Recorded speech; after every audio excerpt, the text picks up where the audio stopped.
在中国黑龙江边有个村子，165户人家，75户都是混血，走在路上随便拉一个都是高鼻梁深眼睛，可你要是敢问他你是俄罗斯人吗，他当场就能跟你翻脸。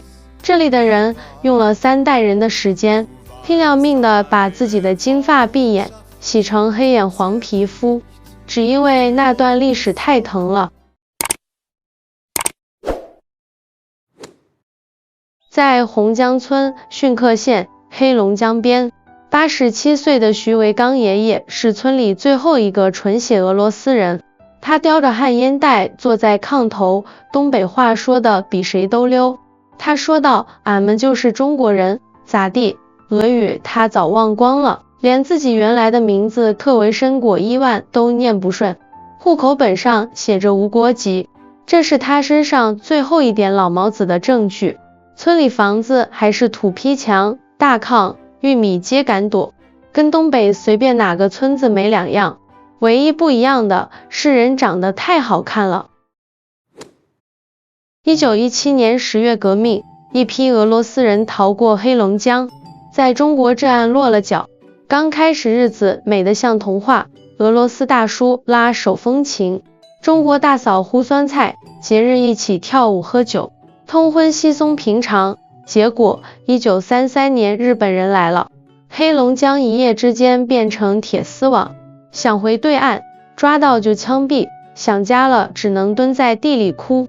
到了60年代，中苏闹翻，这村26户混血和4户汉族，一夜之间全成了特务。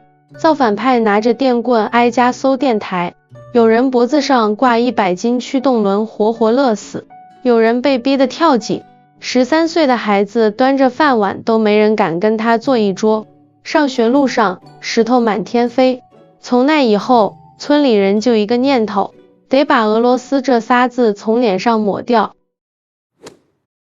在村里，徐福胜那代人长大了，脑子里只有一句话，必须娶汉族。兄弟们几个凑钱借钱砸锅卖铁，即使没人张嘴的彩礼比别人高1倍，他们咬牙也给。儿子找对象，如果敢看上混血姑娘，老爹直接放狠话，我活着一天你就别想。姑娘们更惨，一听是洪江村的，县城小伙扭头就跑，谁也不想娶二毛子。没办法，村里男人只能往外县跑，彩礼贵点就贵点，只要能把血统洗干净。3代人硬生生把金发碧眼稀释成了黑头发小眼睛。现在你去洪江村，已经找不到一个会说俄语的人，老太太们偶尔偷偷哼2句俄罗斯民歌，都怕隔壁听见。同样是俄罗斯后裔，内蒙古的恩和乡走上了完全相反的路。他们把木克棱房子留着，把列巴、格瓦斯、手风琴全端出来。金发碧眼的大妈站在民宿门口，用东北话吆喝：“进来看看吗？照相不收钱。”游客蜂拥而至，一年光旅游就能挣1000多万。村里人早就不用种地了。混血不是耻辱，是摇钱树。同样是蓝眼睛，一个村把它当伤疤拼命遮，一个村把它当金字招牌使劲炫，差距就是这么大。2026年的今天，黑龙江洪江村的第4代、第5代孩子已经跟汉族小孩长得几乎一模一样。村里人看着孙子黑黑的眼睛，终于长长松了一口气，这下安全了。